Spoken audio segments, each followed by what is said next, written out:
Bien, hermanos, vamos a tener un tiempo compartiendo alrededor de la palabra de Dios. El pastor Miguel en las 2 últimas semanas estuvo hablándonos del imperativo de la acción. El que nos movamos de una vez por todas, de tal manera que la verdad aprendida pueda ser aplicada en nuestro corazón y aplicada en medio de nuestras existencias y circunstancias. Y este énfasis presentado por el pastor no es algo nuevo, no tiene que ver con nuestras circunstancias, no tiene que ver con un reclamo hacia la iglesia, sino que tiene que ver básicamente con nuestra naturaleza y con los tiempos en los cuales nosotros estamos viviendo. Definitivamente nuestros tiempos son los tiempos del entretenimiento pasivo. Nosotros vivimos en una sociedad caracterizada por ser personajes observadores de la realidad. Cada vez más, a través de los medios, a través de las redes sociales, nosotros nos estamos acostumbrando a observar la realidad sin ser partícipes de ella. Podemos enterarnos de lo que está sucediendo alrededor del mundo sin que siquiera nos movamos del asiento que está frente a nuestro televisor. Estamos de una manera acostumbrados a ser entretenidos, que ese entretenimiento lo reclamamos en todas las esferas de la vida.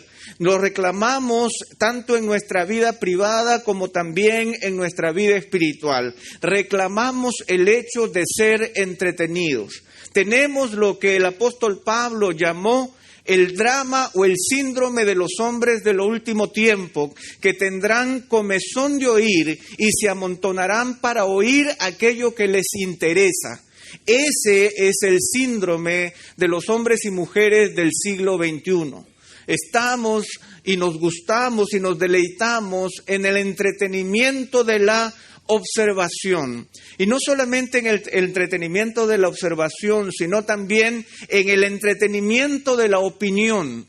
Nos gusta dar opiniones, nos gusta decir cómo se deben hacer las cosas, pero definitivamente damos un paso atrás cuando esas cosas tienen que ser hechas en la realidad. Esto se manifiesta evidentemente en todo lo que hacemos y en todas las áreas de nuestra vida. De allí que sea necesario, al final de una serie tan larga como la que tuvimos con el Sermón del Monte, que llamemos nuestra atención sobre el hecho de preguntarnos en el corazón hasta qué punto todo lo escuchado, todo lo aprendido, todo lo asimilado en nuestra mente, todo aquello que nosotros luego lo pusimos con frases memorables en el Twitter o en el Facebook, se convierte en una realidad visible en nuestra vida a través de acciones permanentes.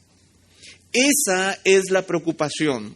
Es una preocupación que tiene que ver con el hecho de que nosotros, como decía bien el apóstol Pablo en Romanos el capítulo 12, no nos debemos conformar a este siglo, sino que tenemos que transformarnos por medio de la renovación de nuestro entendimiento para que podamos comprobar cuál es la buena voluntad de Dios, agradable y perfecta. Esta comprobación tiene que ver entonces con el hecho de que nosotros podamos sacudirnos un poco de nuestra cultura contemporánea y podamos afinarnos en el deseo de Dios que tiene que ver con la acción. Alguien decía por ahí, parafraseando al apóstol Pablo, que decía que los gentiles buscan, los judíos buscan señales y los griegos sabiduría. Alguien decía por allí que los pentecostales les gustan las señales y a los bautistas la sabiduría. Y eso es algo muy cierto. A veces a nosotros nos gusta solamente indagar en los terrenos de la mente, pero poco es lo que hacemos en los terrenos de la práctica. Y el llamado de hoy, de esta mañana, es justamente a preocuparnos por defender la acción en nuestra vida.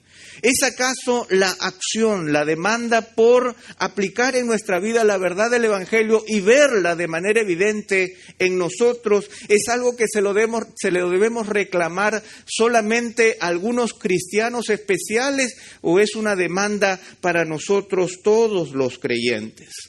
Vamos a abrir nuestras Biblias en Primera de Pedro, el capítulo 1.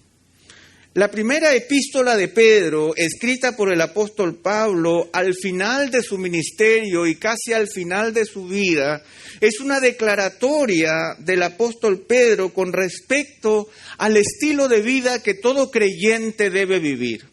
Nadie mejor que Pedro puede enseñarnos, después de 30 años de ministerio, lo que el cristianismo significaba para él. Nosotros hemos aprendido mucho de Pedro al principio del ministerio de nuestro Señor Jesucristo, porque encontrábamos a un Pedro curioso por la verdad de Dios, un Pedro apegado al Maestro, muy cerca de él, que gozaba del círculo íntimo del Señor, pero que tuvo que aprender de una manera evidente y de una manera transparente a los ojos de toda la historia de la humanidad, cómo es que este hombre tuvo que aprender que no se trataba solamente de sus declaraciones personales, sino que se trataba básicamente de la forma en que él iba a reaccionar activamente frente al mundo con respecto a la verdad del Evangelio. De más está recordar las cosas que Pedro hizo, ¿verdad? A veces Pedro se mostraba muy sensible a la palabra del Señor. Cuando el Señor les dijo a sus discípulos, ustedes también quieren irse, Pedro le dijo, Señor, ¿a quién iremos si solo tú tienes palabras de vida eterna? Pedro realmente concebía en su corazón la necesidad de poder conocer estas palabras que eran diferentes a todas aquellas que él había escuchado anteriormente. Pedro también era el que estuvo delante del Señor allí en el momento de la transfiguración, y Pedro estuvo dispuesto a proponerle al Señor, Señor, hagámonos unas tiendas en este lugar, de tal manera que nos quedemos aquí para siempre. Y el Señor tuvo que cambiarle esa idea inmediatamente. Y conocemos al Pedro que, prometiéndole grandes cosas al Señor de fidelidad, luego no pudo cumplirlas, negando al Señor en sus momentos finales. Este Pedro definitivamente, luego de muchos años de ministerio, en esta primera carta que nos es conocida, tiene mucho que decirnos con respecto a lo que corresponde a la fe y a la acción.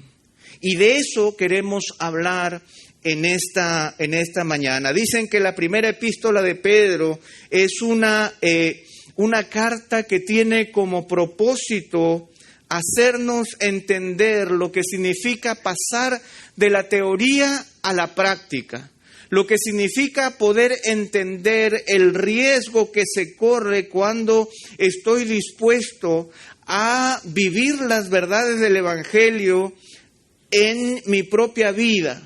Algunos hablan de que esta carta, el énfasis de esta carta es el sufrimiento producto de la persecución.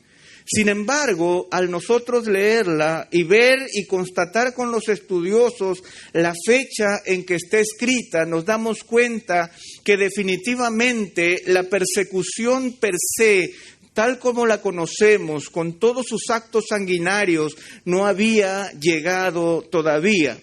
Sin embargo, los cristianos en este momento temprano ya estaban empezando a vivir las consecuencias de establecer el Evangelio en sus propias vidas y tratarlo y vivirlo en una sociedad que le era contraria. Es en ese contexto en donde Pedro se dedica y escribe esta primera epístola. Quiero invitarles a leer algunos versículos iniciales y luego vamos a ir continuando. Primera de Pedro, el capítulo 1, los primeros 9 versículos. Del 1 al 9.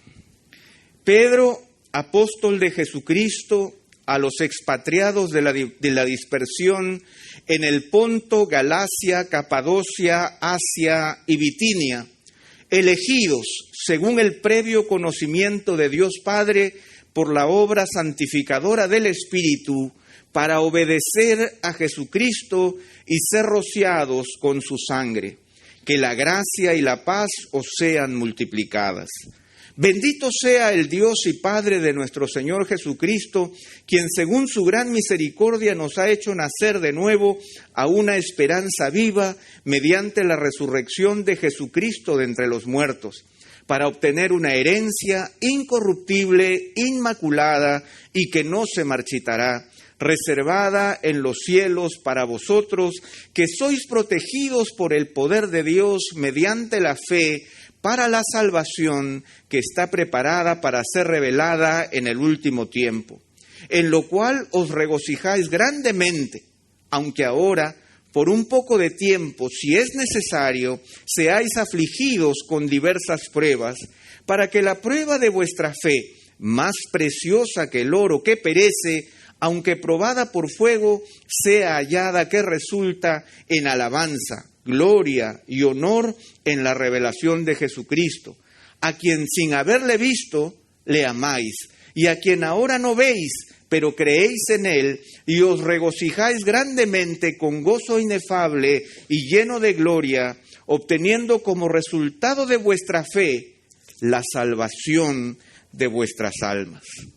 El apóstol Pedro se presenta ante un grupo de cristianos a los que llama los expatriados de la dispersión en el Ponto, Galacia, Capadocia, Asia y Bitinia.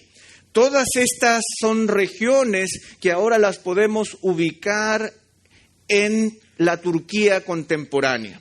Ahora, el apóstol Pedro no se ahorra en palabras e inmediatamente empieza su carta, él empieza con una declaración teológica. Y esta declaración teológica tiene que ver con una doble paradoja. La paradoja de quiénes somos en el mundo y qué somos delante de Dios. Y eso es algo que nosotros siempre debemos reconocer en nuestra vida. En nuestra vida nosotros descubrimos lo que somos para el Señor y lo que nosotros somos en el mundo. Y en la medida en que nosotros trabajamos para que lo que somos en Dios se convierta en un efecto transformador para lo que somos en el mundo, estamos empezando a reconocer un cristianismo vivencial. El apóstol Pedro empieza diciendo: Pedro, apóstol de Jesucristo, a los expatriados de la dispersión. Esta frase nos podría sonar un tanto extraña y ha sido de mucha discusión entre los estudiosos. ¿Quiénes son los expatriados de la dispersión? Algunos podrían pensar que se trata de judíos que están dispersos por el mundo. En el tiempo en que el apóstol Pedro escribía, habían más judíos viviendo alrededor del Imperio Romano que en la misma Palestina. Sin embargo, por las características de la carta, nosotros notamos que la carta no fue escrita solamente para judíos. Por lo tanto, el apóstol Pedro está usando un tipo de lenguaje conocido que podía declarar para los primeros lectores una realidad en su propia vida a estos personajes que estaban dispersos en esta región de Turquía. La primera cosa que nosotros debemos entender como cristianos en el mundo es que nosotros somos expatriados en la dispersión. El expatriado es aquel que no tiene patria, que está fuera de su lugar de origen, de su país de nacimiento. Y nosotros sabemos que como creyentes nuestra primera declaración en el mundo es que nosotros no somos de este mundo. El apóstol Pablo decía con claridad que nosotros hemos pasado del reino de las tinieblas al reino de su amado Hijo Jesucristo. Nosotros nos sentimos y debemos percibir nuestra vida como que no tenemos en este lugar nuestro origen, sino que más bien nosotros trascendemos y vivimos pensando en que nosotros no somos ciudadanos de este mundo, sino ciudadanos de un reino celestial al cual nosotros nos debemos. Somos como expatriados viviendo en la dispersión. El apóstol Pedro esta misma frase la extiende en el capítulo 2, en el verso 11, si me acompañan un instante, cuando él dice, nuevamente extendiendo esta frase, él dice: amados, os ruego como a extranjeros, ¿y cuál es la otra frase? Peregrinos. como extranjeros y peregrinos. Yo vivo en un lugar, pero me doy cuenta que yo no pertenezco a la realidad de este lugar en donde estoy viviendo. Pero como extranjero yo puedo nacionalizarme. Y Pedro extiende esta visión y dice, no, nosotros somos extranjeros y peregrinos. O sea, yo no pertenezco a esta nación y estoy de paso en medio de esta realidad. Nosotros como cristianos nos sabemos como extranjeros y peregrinos. Al sabernos como extranjeros y peregrinos, entonces en nuestro corazón hay una clara conciencia de que todo lo que yo vivo, todo lo que conozco, toda la cultura a mi alrededor no es algo que a mí me pertenece, sino es algo que simplemente está de paso en mi propia vida. Pero estos expatriados de la dispersión, dice el final del verso 1 del capítulo 1, son elegidos según el previo conocimiento de Dios por la obra santificadora del Espíritu. Estas personas, estos cristianos que no tienen tierra propia, son en realidad personas que han sido elegidas por Dios según el previo conocimiento de Dios Padre por la obra santificadora del Espíritu. Somos extranjeros y peregrinos, por un lado, frente a este mundo, y por el otro lado somos elegidos por Dios con un propósito definido en medio de esta realidad que no me pertenece. Por lo tanto, la identidad del cristiano no está en la tierra donde vivimos. No se corresponde única y exclusivamente con la cultura en la cual nosotros crecimos. No depende de las normas que se vivan en el pueblo en donde nosotros estamos. En realidad yo soy un extranjero y un peregrino en esta tierra, pero he sido elegido por Dios para hacer una obra en medio de esta realidad en la que ahora yo vivo. Soy extranjero y peregrino, pero soy un elegido por la obra santificadora del Espíritu con un propósito. Dice en la segunda parte del verso 2 que ese propósito tiene que ver con obedecer a Jesucristo y ser rociado con su sangre. El propósito que el apóstol Pedro ve en la vida de estos creyentes que viven como si fueran de otro reino, pero que a la vez han sido elegidos por Dios, tienen un solo propósito en su vida. Ese propósito es obedecer a Jesucristo.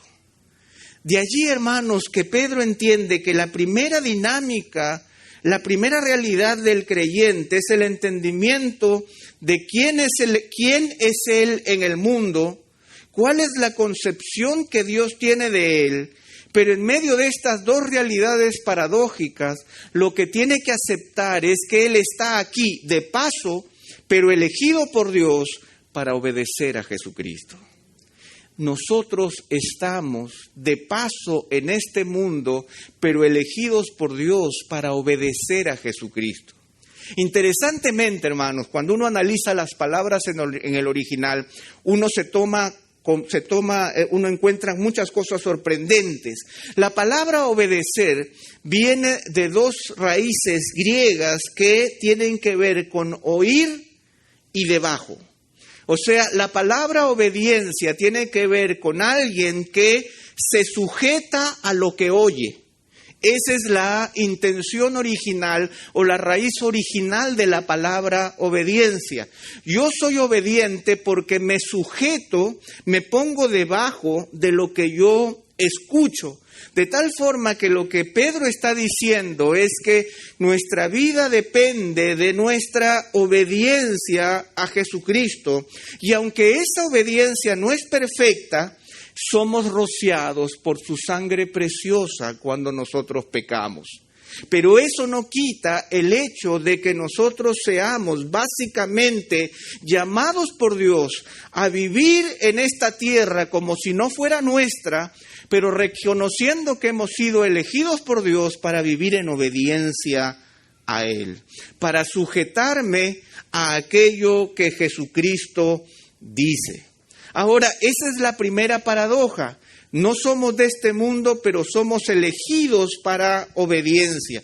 La segunda paradoja es un poco más larga. El verso 3 dice: bendito sea el Dios y Padre de nuestro Señor Jesucristo, quien según su gran misericordia nos ha hecho nacer de nuevo a una esperanza viva mediante la resurrección de Jesucristo de entre los muertos, para obtener una herencia incorruptible, inmaculada y que no se marchitará, reservada en los cielos para vosotros, que sois protegidos por el poder de Dios mediante la fe, para la salvación que está preparada para ser revelada en el último tiempo, en lo cual os regocijáis grandemente.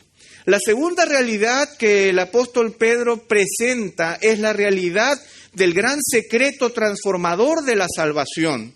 El apóstol Pedro abunda en palabras para reconocer que el Señor tiene que ser glorificado porque según su gran misericordia nos ha hecho nacer de nuevo a una esperanza viva mediante la resurrección de nuestro Señor Jesucristo. El Señor nos entrega entonces un nuevo nacimiento, y este nuevo nacimiento, que es para los cristianos basado en el poder de la resurrección de Jesucristo como evidencia, se convierte luego en el verso 4 en una herencia, un regalo de Dios, una provisión de Dios, que el apóstol Pedro asegura que es incorruptible, que no se corrompe, que es inmaculado, que es completamente santo y que no se marchitará, que está reservada en los cielos para nosotros. Bendito sea el Señor.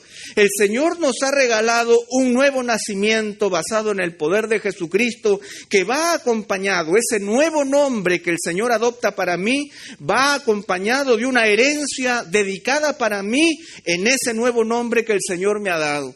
Y esa herencia es incorruptible, inmaculada, que no se marchita y que está reservada en los cielos para nosotros. Una herencia que nadie podrá tocar, una herencia que nos corresponde por la obra salvadora de Cristo Jesús en la cruz del Calvario para cada uno de nosotros. El apóstol Pedro nos da claridad sobre esa verdad. Y no solamente eso, sino que mientras esperamos esta herencia, dice el verso 5, que sois protegidos por el poder de Dios mediante la fe para la salvación que está preparada para ser revelada en el último tiempo. El apóstol Pedro es claro en señalar: gozamos de un nuevo nacimiento, gozamos de una herencia incorruptible, gozamos de la protección de Dios bajo su poder hasta el día en que nosotros nos encontremos con Él. Esa es la realidad, el secreto de nuestra fe, la seguridad que nosotros guardamos en el corazón. Y dice el verso 6 en la primera parte: en lo cual os regocijáis grandemente. Y yo creo, hermanos, que ese es nuestro regocijo permanente, el que nosotros vengamos a la casa de Dios y continuamente, una y otra vez, se nos esté recordando lo que somos para el Señor. Que continuamente seamos recordados el gran precio que el Señor ha pagado por nuestras vidas sin merecerlo. Que podamos recordarnos una y otra vez de las grandes promesas de Dios, no solamente en términos de lo que viene, sino en términos de la protección permanente del Señor en nuestras propias vidas. Somos herederos, somos nacidos de nuevo y somos protegidos por el poder de Dios. Y por eso nos regocijamos grandemente. Es interesante nuevamente, y permítanme mostrarles nuevamente el origen de una palabra. La palabra regocijarse es literalmente saltar mucho. Eso es lo que la palabra es. Saltar mucho, eso es regocijarse. Pero lo interesante es que Pedro dice, no solamente me regocijo, sino que me regocijo grandemente. O sea que salto y ya, ¿no es cierto? No hay más que saltar. Él está extendiendo esta afirmación hasta el punto de decir, glorificado sea el nombre del Señor, que nos ha hecho nacer de nuevo a una esperanza viva, nos ha dado una herencia incorruptible y nos está protegiendo con el poder de Dios. Esa es nuestra realidad como creyentes. Pero hay una paradoja a la cual siempre nos enfrentamos y el apóstol Pedro le dedica atención inmediatamente. Dice la segunda parte del verso 6, en lo cual os regocijáis grandemente, aunque ahora, y ahí empiezan los peros, ¿verdad? Aunque ahora, por un poco de tiempo, si es necesario, seáis afligidos con diversas pruebas, para que la prueba de vuestra fe, más preciosa que el oro que perece, aunque probado por fuego, sea hallada que resulta en alabanza, gloria y honor en la revelación de Jesucristo. Y aquí viene la segunda paradoja, hermanos. La segunda paradoja tiene que ver con todas estas declaraciones portentosas de lo que somos en Cristo y la realidad de aflicción y prueba que vivimos en el mundo. Algunos cristianos no saben cómo vivir esta paradoja. Por un lado, vengo a la iglesia y descubro todo lo que soy en el Señor, pero en cuanto piso la calle, mi vida se convierte en otra porque estoy viviendo, como dice el apóstol Pedro de una manera muy diplomática, aunque ahora, por un poco de tiempo, si es necesario, seáis afligidos con diversas pruebas. El cristiano, la madurez del cristiano tiene que ver con aprender a vivir bajo esas dos realidades que parece que no se relacionan, pero que son una delante de Dios. Por un lado, somos expatriados, pero elegidos para vivir en obediencia a Jesucristo. Y por el otro lado, somos todo lo que somos en el Señor, nacidos de nuevo, herederos y protegidos, que debemos vivir en un mundo en donde seremos sometidos a diversas pruebas y aflicciones.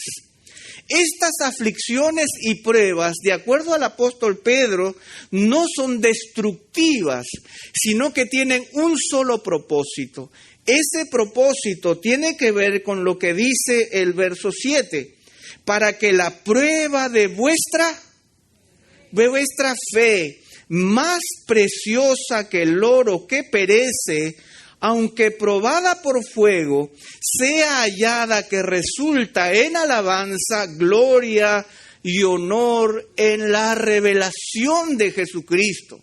De tal manera, hermanos, que todo lo que nosotros decimos ser y nos gozamos y saltamos grandemente cuando descubrimos todo lo que Dios ha hecho por nosotros, tiene que confirmarse a través de la fe cuando es puesta a prueba en medio de las realidades del mundo. De nada vale saltar en la iglesia cuando esa fe que me hace saltar en la iglesia no me hace saltar de regocijo por la prueba a la que soy sometido en el mundo. Esa es la demanda del crecimiento espiritual, para que la prueba de vuestra fe, esa fe que me dice que soy nacido de nuevo, que tengo una herencia incorruptible, que soy elegido, que soy protegido por el poder de Dios y que me hace saltar el regocijo en la iglesia cuando canto con los ojos cerrados, esa fe va a ser puesta a prueba en el mundo de tal manera que se va a demostrar su consistencia en medio de la realidad de aflicción que yo vivo en esta tierra. Ese es el desafío que Pedro plantea en la introducción de su carta. Pedro dice que la prueba de vuestra fe, más preciosa que el oro que perece, aunque probado por fuego, sea hallada que resulta en alabanza, en gloria y honor en la revelación de Jesucristo. De tal forma, hermanos, que la alabanza, la gloria y el honor de Jesucristo no solamente se va a dar en la medida en que nosotros cantamos y celebramos al Señor por lo que Él ha hecho por nosotros, sino que va a resultar en la forma en que confirmamos que lo que Dios ha prometido es cierto en medio de nuestras vidas. En las demandas que enfrentamos en nuestro trabajo, en nuestra casa, con nuestra familia, con nuestros esposos, en la crianza de nuestros hijos, en el manejo de nuestra economía, en medio de nuestra realidad de vida, la fe va a ser puesta a prueba, pero esta fe, que es, como dice el apóstol, que es más preciosa que el oro que perece, aunque probado por fuego, va a resultar en alabanza, gloria y honor en la revelación de Jesucristo. De tal manera que si seguimos leyendo, dice el verso 8, en quien sin haberle visto le amáis, y a quien ahora no veis, pero creéis en él y os regocijáis grandemente con gozo inefable y lleno de gloria, obteniendo como el resultado de vuestra fe la salvación de vuestras almas. Aquí entonces entra un segundo regocijo, el regocijo de poder pasar la prueba y darle la gloria, el honor a Dios en medio de nuestras dificultades, reconociendo que todo lo que Dios ha prometido no es solamente una declaración espiritual de Dios que no tiene realidad con mi vida humana, sino una declaración de Dios que me llena de regocijo en medio de lo que soy.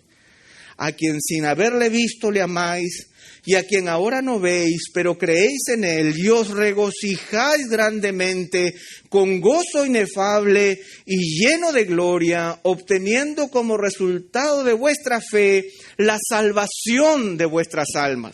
Y aquí lo que Pedro está diciendo, hermanos, no es que la fe y la salvación se va a dar al final de la prueba, sino que más bien yo voy a tener tal regocijo de que mi salvación es real en medio de mi vida. Yo sí que soy salvo. Yo sí que soy salvo porque lo descubro no solamente en las declaraciones de la iglesia, sino que lo he descubierto en medio de las pruebas que he vivido y en la forma en que esas pruebas han sido superadas por esa fe que es más preciosa que el oro. Allí radica el crecimiento espiritual.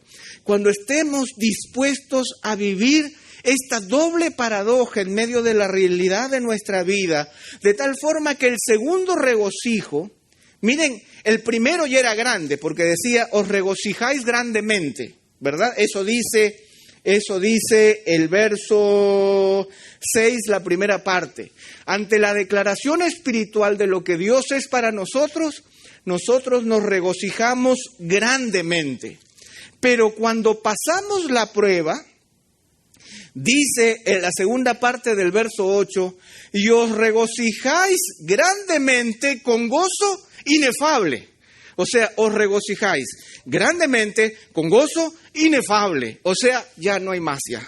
O sea, no hay forma de poder describir ese gozo profundo que puede haber en nuestro corazón cuando nosotros que declaramos una verdad delante de Dios y nos gozamos grandemente con ella, se confirma en medio de la realidad de nuestra vida, viendo cómo Dios realmente me ha salvado, cómo Dios realmente me ha sanado, cómo Dios realmente ha transformado mi carácter, cómo Dios realmente me ha dado nuevos principios de vida, cómo el Señor realmente me ha salvado, de tal forma que ahora yo me regocijo grandemente con un gozo inefable, el gozo de la salvación, el gozo de la transformación, el gozo de una vida plena en el corazón.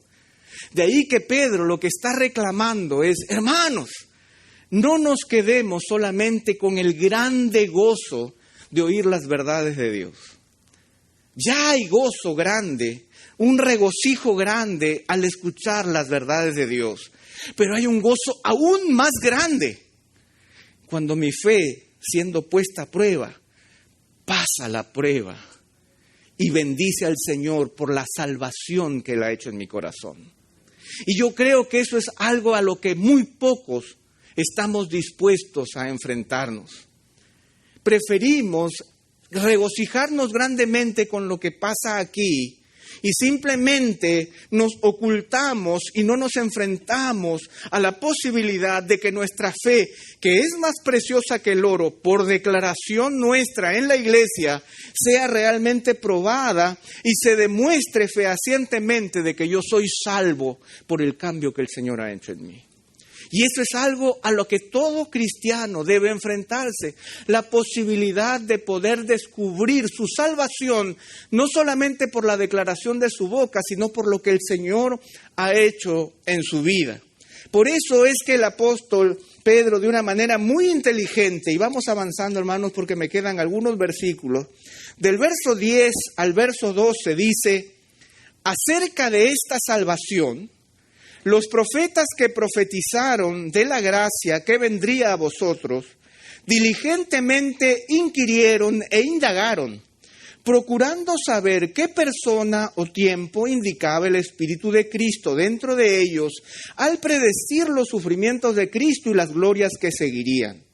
A ellos les fue revelado que no se servían a sí mismos, sino a vosotros, en estas cosas que ahora os han sido anunciadas mediante los que os predicaron el Evangelio por el Espíritu Santo enviado del cielo, cosas a las cuales los ángeles anhelaban mirar. De una manera muy astuta, el apóstol Pedro rompe con la dirección que estaba llevando para detenerse en un momento y señalar algo interesante. Acerca de esta salvación, en la cual yo me regocijo grandemente, pero me regocijo más grandemente cuando la veo aplicada en mi propia vida, de esta salvación completa, dice, los profetas de la antigüedad, que profetizaron de la gracia que vendría a vosotros, diligentemente indagaron, inquirieron e indagaron, procurando saber qué persona o tiempo indicaba el Espíritu de Cristo dentro de ellos al predecir los sufrimientos de Cristo y las glorias que seguirían. Los profetas de la antigüedad que recibieron profecías con respecto a la venida del Señor y la salvación, ellos se preocuparon por saber cuándo, dónde y quién sería el Mesías, el Cristo, y cuándo esto sucedería. Esta indagación, hacerse preguntas, ellos procuraban saber cuándo estas cosas sucederían. Sin embargo, dice el verso 12, a ellos les fue revelado que no se servían a sí mismos, sino a vosotros. Ellos descubrieron que el tiempo no era para ellos, sino que era un tiempo en la lejana distancia, en el futuro, en que todo esto se haría una realidad. Y esta verdad, la verdad del anuncio por la predicación del Evangelio, es algo, dice el final del verso 12, cosas a las cuales los ángeles anhelan, ¿qué anhelan? Anhelan mirar. Y acá hay algo interesante, hermanos, con respecto a este tema, que es el hecho de que los profetas de la antigüedad, ellos quisieron averiguar, indagaron, inquirieron, procuraron saber el tiempo y la persona de estas cosas que sucederían. Y los ángeles anhelaban mirar estas cosas porque ellos, ni los profetas, ni los ángeles son partícipes o fueron partícipes de la salvación preciosa que nosotros ahora estamos viviendo.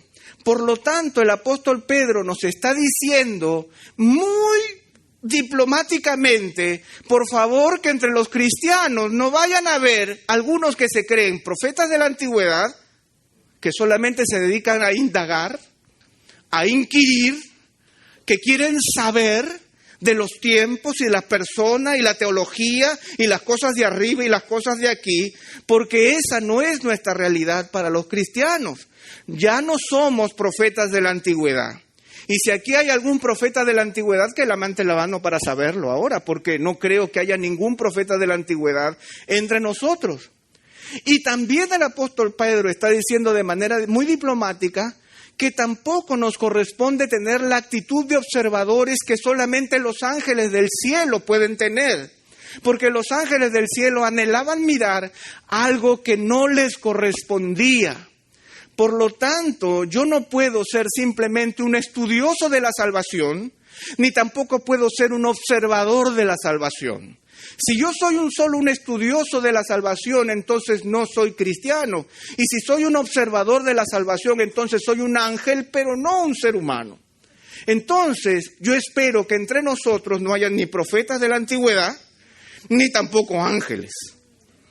Y si alguno se cree ángel, bueno, después va a conversar, tenemos unos especialistas con el cual tú puedes hablar después. Pero no, ese no es el tema. La realidad es que Pedro está diciendo, señores, los profetas de la antigüedad inquirieron, diligentemente se preguntaron, pero no era para ellos, era para nosotros. Cosas que aún los ángeles anhelan mirar. Pero el simple estudio y la simple observación no es algo que le corresponde a los cristianos. A los cristianos les corresponde otra cosa que es aún mejor y más importante. Por eso dice el verso 13. Miren el verso 13. Por tanto, ceñid vuestro entendimiento para la acción. Sed sobrios en espíritu, poned vuestra esperanza completamente en la gracia que se os traerá en la revelación de Jesucristo. Como hijos obedientes, no os conforméis a los deseos que antes teníais en vuestra ignorancia, sino que así como aquel que os llamó es santo, así también sed vosotros santos en toda vuestra manera de vivir. ¿Qué está diciendo Pedro? Está diciendo, por tanto, ya que nosotros no somos profetas de la antigüedad que se dedican a la investigación, ni tampoco ángeles del cielo que se dedican a la observación, a nosotros nos toca otra labor, ceñir nuestro entendimiento para la acción. El apóstol Pedro va directo al grano, hermanos. Ceñid vuestro entendimiento para la acción. Yo imagino que algunos de ustedes tienen sus Biblias, la versión Reina Valera del 60, ¿verdad? Y la Reina Valera del 60 dice las cosas de manera diferente. Ceñid vuestros lomos, ¿verdad? Ceñid los lomos de vuestro entendimiento. ¿Cuántos tienen la Reina Valera del 60? Ay. Ya ven, estamos leyendo diferente. Ceñid vuestros lomos, dice. Ceñid vuestros lomos. ¿Qué cosa? Permítanme explicarles esta frase y por qué es que en la Biblia de las Américas se lee distinto. Ceñid los lomos del entendimiento es una frase como hoy sería una frase, ojos que no ven, corazón que no siente. La idea de esa frase no radica en su literalidad, sino en lo que representa como un grupo de palabras, como frase. Por lo tanto, si nosotros la traducimos literalmente, la frase literalmente no tiene significado para nuestro tiempo. Ceñid los lomos de vuestro entendimiento. ¿Qué está diciendo? Lomo me suena, ¿no es cierto?, a parrillada, me suena a un barbecue. O sea, ¿qué está diciendo con ceñir los lomos de vuestro entendimiento? Bueno, nosotros vamos a descubrir que esta frase aparece continuamente en la Escritura. En Lucas, el capítulo 12, verso 35, por ejemplo, no lo busquen, yo se los voy a mostrar. La Biblia de las Américas dice, estad siempre preparados, mientras que en la Reina Valera dice ceñir los lomos, que es la traducción literal. En Efesios 6:14 dice ceñida vuestra cintura, mientras que la Reina Valera del 60 dice ceñidos vuestros lomos con la verdad. ¿Cuál es el significado de esta frase? ¿Qué significa ceñirse los lomos? Pues yo se los voy a explicar. Cuando una persona de la antigüedad tenía su traje siempre era una túnica larga. Esta túnica larga le impedía hacer los trabajos forzados de campo o poder realizar actividades que requieran un ejercicio más decidido, porque terminaban tropezándose, ¿no es cierto?, con la misma túnica, o la túnica evitaba que se pudiera realizar el ejercicio. Entonces, ¿cuál era la frase? La frase era, cíñete los lomos. Cíñete los lomos tenía que ver con el hecho de que la persona se subía a la túnica, la jalaba, la estiraba sobre su cuerpo de tal manera que la túnica dejaba de tener el vuelo entre el cuerpo y la túnica misma, y la ajustaba con un cinturón, de tal manera que ahora podía tener la flexibilidad para el movimiento. Ese era ceñirse los lomos. Ahora, ¿qué tiene que ver con nosotros? Ceñirse los lomos tiene que ver, si yo quisiera traducirlo, ya que nosotros no usamos túnica, si yo, por ejemplo, voy a realizar un trabajo físico y yo estoy con traje, entonces quiero hacer esto, el traje me incomoda, ¿verdad? Entonces, ¿qué voy a hacer yo? Ceñirme los lomos. Pero ¿cuál es ceñirme los lomos en mi tiempo?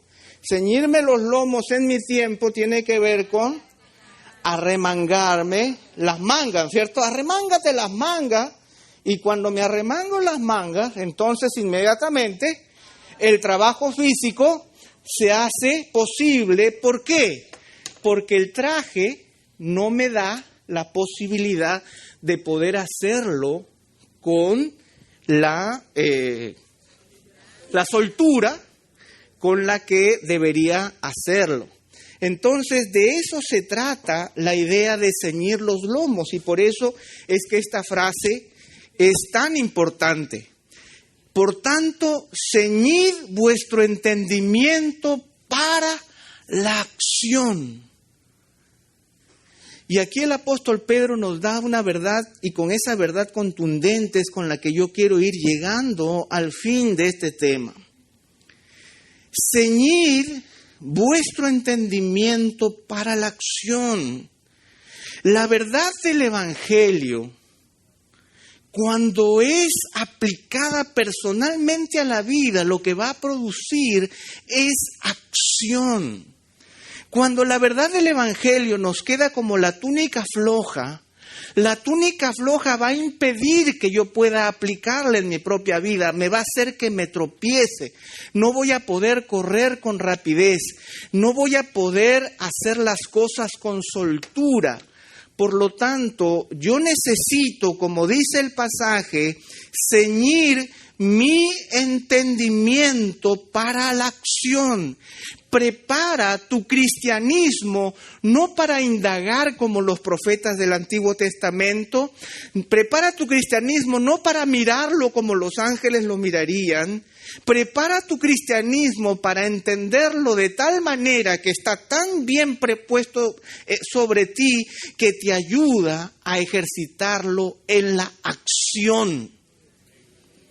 Por eso yo quiero invitarte a que te preocupes cuando tú, después de haber escuchado tantos sermones, en lugar de que estos sermones te faciliten la acción, te impiden la acción. Porque en lugar de asimilarlos a ti, arremangarte las mangas y prepararte para hacer algo, sales con una túnica llena de joyas y oropel cada domingo. Te tropiezas con la puerta por lo grande que queda, ¿no es cierto? No puedes ni caminar ni para un lado para el otro, de toda la sabiduría que ahora tienes. Pero en el momento en que el Señor te dice, ponlo en práctica, la corona te queda tan grande que se te va la cabeza para el lado. Entonces, eso es lo que Pedro está diciendo. Por tanto, ceñid vuestro entendimiento para la acción. Cuando tú salgas de este lugar, sales con los brazos remangados, con la corbata afuera, listo, con la herramienta, listo para saber lo que tienes que hacer, dónde hay que cortar, dónde hay que aplicar, dónde hay que servir, dónde hay que actuar.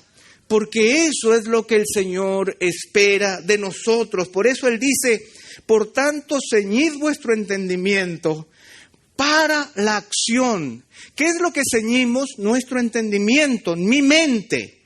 mi entendimiento, entonces no lo preparo simplemente para la reflexión, sino que lo preparo para la acción. Lo que estoy escuchando, lo estoy escuchando porque se trata de cosas que yo tengo que hacer. Y mi actitud, por lo tanto, va a ser completamente distinta. Por eso el apóstol dice, sed sobrios en espíritu. Y la idea de sobriedad en espíritu tiene que ver con liberarme de falsas ilusiones.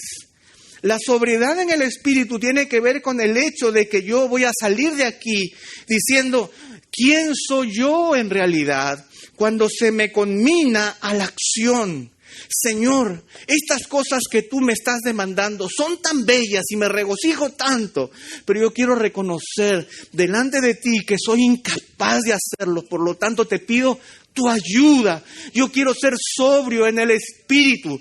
No quiero vanagloriarme pensando que voy a transformar el mundo, que voy a cambiar las cosas, que saliendo de aquí voy a arreglar mi familia y mi economía. Pero Señor, te necesito. Pero quiero ir con las mangas arremangadas. Quiero ser sobrio en el espíritu, pero ceñido mi entendimiento para la acción. Y por último, él dice, poniendo vuestra esperanza completamente en la gracia que se os traerá en la revelación de Jesucristo. Finalmente, yo sé que yo no podré completar todas las tareas que el Señor me está demandando. Por eso yo pongo mi esperanza completamente en el día en que Jesucristo venga por segunda vez. Pero con todo, mientras tanto, yo ceñiré los lomos. Ceñiré mi entendimiento para la acción. Seré sobrio en espíritu y guardaré mi corazón en la esperanza de que el Señor vendrá por segunda vez. Hermanos, el apóstol Pedro continúa esta realidad y él dice en el verso 14, entonces seamos como hijos obedientes. Y la palabra hijos tiene que ver con la idea de niños, no solamente con la idea de hijos, como niños obedientes. No me conformo a los deseos que antes tenía en ignorancia. Yo que ahora vivo en el mundo no me voy a conformar, no van a ser suficientes los propósitos de mi vida que yo antes tenía cuando estaba en ignorancia, sino que ahora voy a vivir bajo un ideal superior. Este ideal superior es lo que la palabra de Dios me proporciona. Por lo tanto, el ideal que la palabra de Dios me proporciona me va a proporcionar el sentido para establecer mi estilo de vida. Como hijos obedientes, no os conforméis a los deseos que antes teníais en vuestra ignorancia, sino que así como aquel que os llamó es santo, así también sed santos. Sed vosotros santos, ¿en qué? En toda vuestra manera de vivir. Hermanos, la idea de Dios es que nosotros luchemos entonces con nuestras dobles paradojas. La realidad de lo que somos en el Señor con la realidad de lo que somos en el mundo. Con el descubrimiento de nuestra salvación gloriosa y la aplicación de esa salvación en medio de las pruebas para poder descubrir la realidad de nuestra fe y glorificar a Dios porque realmente somos salvos. Que ese regocijo que nosotros sentimos en la iglesia sea un regocijo aún más grande porque entendemos que el Dios poderoso que me prometió esas promesas en su servicio es el mismo Dios que ha cumplido sus promesas en medio de la realidad de mi vida. De tal manera que me regocijo grandemente, con gozo inefable, al ver la obra de Dios en mi propia vida. Descubrir que yo no soy un profeta de la antigüedad, por lo tanto yo no puedo pasar mi vida cristiana indagando e inquiriendo. Ni tampoco soy un ángel del cielo para simplemente observar lo que a los cristianos le pasa. Yo me gozo en los testimonios de los demás. Qué bonitos los testimonios de los demás, ¿verdad? Soy como un ángel del cielo, vivo observando lo que vive el resto. El Señor espera, por tanto, que ciñamos nuestro entendimiento para la acción. Que salgamos de aquí con las mangas arremangadas, listos para actuar. Que seamos sobrios en espíritu, libres de ilusiones con respecto a lo que somos, pero gozándonos en la esperanza que vendrá cuando el Señor Jesucristo venga por segunda vez. Dispuestos a trabajar para Él, a servirle a Él, dispuestos a reconocer que cada llamado es un llamado a la acción, a la transformación, a la búsqueda del obrar de Dios. en nuestra vida.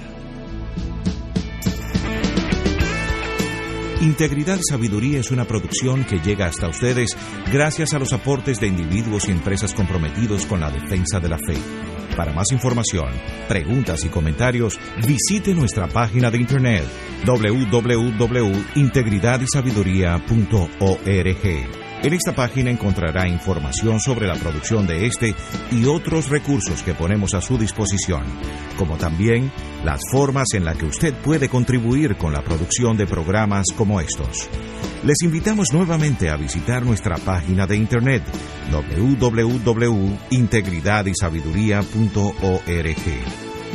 Será hasta la próxima, cuando nos reencontremos con Integridad y Sabiduría.